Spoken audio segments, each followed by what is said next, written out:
आज एक अत्यंत संतापजनक आणि लज्जास्पद अशी आणि मानवी मूल्यांना काळीमा फासणारी एक घटना घडली आहे। त्या संदर्भात मी बोलतीये।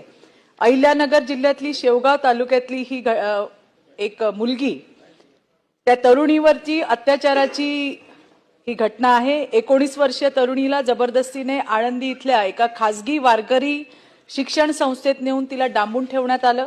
तिच्यावर अनेक वेळा बलात्कार करण्यात आला। 3 जून रोजी ही तरुणी घरी एकटी असताना आरोपीच्या आईने शेतावर जाऊया असं सांगत तिला बाहेर नेलं आणि वाटेमध्ये 4 चाकी गाडीत अण्णासाहेब आंधळे, प्रवीण आंधळे आणि अन्य आरोपींनी तिचं अपहरण करून थेट आळंदी येथे आणून एका खासगी वारकरी शिक्षण संस्थेत तिला डांबून ठेवण्यात आलं। आळंदीसारख्या पवित्र ठिकाणी अशा विकृतीचा कळस घडतोय, हे खरंच दुर्दैव आहे। पीडितेच्या फिर्यादीवरून अण्णासाहेब प्रल्हाद आंधळे, प्रवीण आंधळे, सुनीता आंधळे, अभिमन्यू आंधळे, गाडी चालक यांच्यावर गुन्हा दाखल करण्यात आलेला आहे। पण एवढ्यावरच थांबणं पुरेसं नाही। धर्माच्या नावावर चालणाऱ्या या संस्थेवर सुद्धा कारवाई त्या ठिकाणी व्हायला हवी।